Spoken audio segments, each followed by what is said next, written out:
بسم اللہ الرحمن الرحیم۔ آداب زندگی کا یہ باب 29 ہے۔ اس کا عنوان ہے مجلس کے آداب۔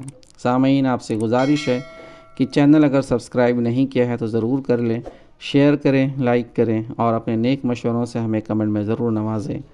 آئیے شروع کرتے ہیں۔ نمبر 1، ہمیشہ اچھے لوگوں کی صحبت میں بیٹھنے کی کوشش کیجیے۔ نمبر 2، مجلس میں جو گفتگو ہو رہی ہو اس میں حصہ لیجیے۔ مجلس کی گفتگو میں شریک نہ ہونا اور ماتھے پر شکنیں ڈالے بیٹھے رہنا غرور کی علامت ہے۔ مجلس میں صحابہ کرام جس گفتگو میں مصروف ہوتے، نبی صلی اللہ علیہ وسلم بھی اس گفتگو میں شریک رہتے۔ مجلس میں غمگین اور مضمحل ہو کر نہ بیٹھے، مسکراتے چہرے کے ساتھ حشاش بشاش ہو کر بیٹھیے۔ نمبر 3، کوشش کیجیے کہ آپ کی کوئی مجلس خدا اور آخرت کے ذکر سے خالی نہ رہے، اور جب آپ محسوس کریں کہ حاضرین دینی گفتگو میں دلچسپی نہیں لے رہے ہیں تو گفتگو کا رخ کسی دنیاوی مسئلہ کی طرف پھیر دیں، اور پھر جب مناسب موقع پائیں تو گفتگو کا رخ حکمت کے ساتھ دینی موضوع کی طرف پھیرنے کی کوشش کریں۔ نمبر 4، مجلس میں جہاں جگہ ملے بیٹھ جائیے۔ مجمع کو چیرتے اور کودتے پھلانگتے آگے جانے کی کوشش نہ کیجیے۔ ایسا کرنے سے پہلے آنے والوں اور بیٹھنے والوں کو بھی تکلیف ہوتی ہے، اور ایسا کرنے والوں میں بھی اپنی بڑائی کا احساس اور غرور پیدا ہوتا ہے۔ نمبر 5، مجلس میں سے کسی بیٹھے ہوئے آدمی کو اٹھا کر اس کی جگہ بیٹھنے کی کوشش نہ کیجیے۔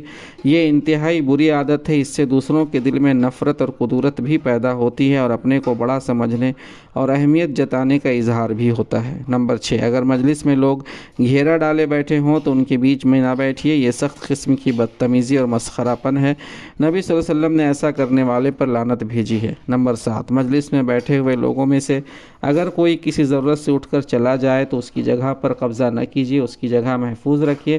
ہاں، اگر یہ معلوم ہو جائے کہ وہ شخص اب واپس نہ آئے گا تو پھر بے تکلف اس جگہ بیٹھ سکتے ہیں۔ نمبر 8، اگر مجلس میں 2 آدمی ایک دوسرے کے قریب بیٹھ گئے ہوں تو ان سے اجازت لیے بغیر ان کو الگ الگ نہ کیجیے، کیونکہ آپس کی بے تکلفی یا محبت یا کسی اور مصلحت سے قریب بیٹھے ہوں گے، اور ان کو الگ الگ کرنے سے ان کے دل کو تکلیف ہوگی۔ نمبر 9، مجلس میں کسی امتیازی جگہ پر بیٹھنے سے پرہیز کیجیے۔ کسی کے یہاں جائیں تو وہاں بھی اس کی معزز جگہ پر بیٹھنے کی کوشش نہ کیجیے۔ ہاں، اگر وہ خود ہی اصرار کریں تو بیٹھنے میں کوئی حرج نہیں، اور مجلس میں ہمیشہ ادب سے بیٹھیں، پاؤں پھیلا کر یا پنڈلیاں کھول کر نہ بیٹھیں۔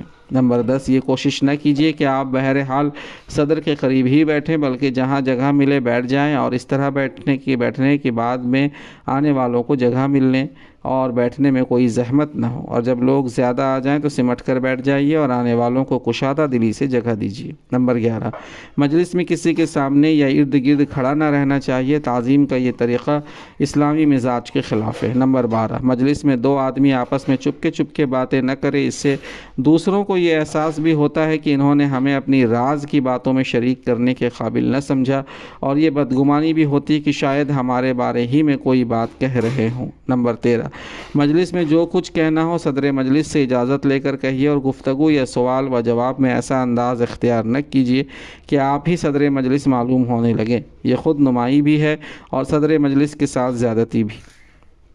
نمبر 14، ایک وقت میں ایک ہی شخص کو بولنا چاہیے اور ہر شخص کی بات غور سے سننا چاہیے۔ اپنی بات کہنے کے لیے ایسی بےتابی نہیں ہونی چاہیے کہ سب ایک وقت بولنے لگیں اور مجلس میں ہڑبونگ ہونے لگے۔ نمبر 15، مجلس میں جو باتیں راز کی ہوں ان کو جگہ جگہ بیان نہ کرنا چاہیے۔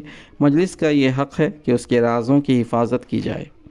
نمبر 16، مجلس میں جس موضوع پر گفتگو ہو رہی ہو جب تک اس کے بارے میں کچھ طے نہ ہو جائے دوسرا موضوع نہ چھیڑیے اور نہ دوسرے کی بات کاٹ کر اپنی بات شروع کیجیے۔ اگر کبھی کوئی ایسی ضرورت پیش آ جائے کہ آپ کے لیے فوراً بولنا ضروری ہو تو بولنے والے سے پہلے اجازت لے لیجیے۔ نمبر 17، صدر مجلس کو مسائل پر گفتگو کرتے وقت سارے ہی حاضرین کی طرف توجہ رکھنی چاہیے اور دائیں بائیں ہر طرف رخ پھیر کر بات کرنی چاہیے، اور آزادی کے ساتھ ہر ایک کو اظہار خیال کا موقع دینا چاہیے۔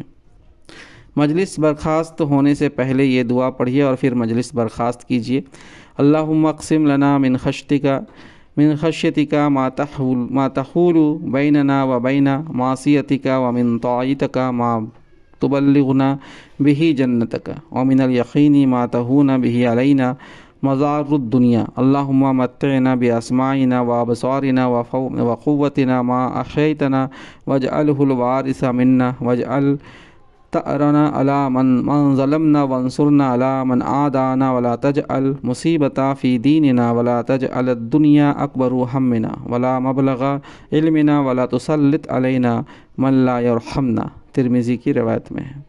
خدایا تو ہمیں اپنا خوف اور اپنی خشیت نصیب کر جو ہمارے اور معصیت کے درمیان آڑ بن جائے، اور وہ فرما برداری دے جو ہمیں تیری جنت میں پہنچا دے، اور ہمیں وہ پختہ یقین عطا فرما جس سے ہمارے لیے دنیا کے نقصانات ہیچ ہو جائیں۔ خدایا تو جب تک ہمیں زندہ رکھے ہمیں ہمارے سننے دیکھنے کی قوتوں اور جسمانی توانائیوں سے فائدہ اٹھانے کا موقع دے، اور اس خیر کو ہمارے بعد بھی برقرار رکھ، اور جو ہم پر ظلم کرے اس سے ہمارا بدلہ لے، اور جو ہم سے دشمنی کرے اس پر ہمیں غلبہ عطا فرما، اور ہمیں دین کی آزمائش میں مبتلا نہ کر، اور دنیا کو ہمارا مقصود اعظم نہ بنا، اور نہ دنیا کو ہمارے علم و بصیرت کی انتہا ٹھہرا، اور نہ ہم پر اس شخص کو قابو دے جو ہم پر رحم نہ کرے۔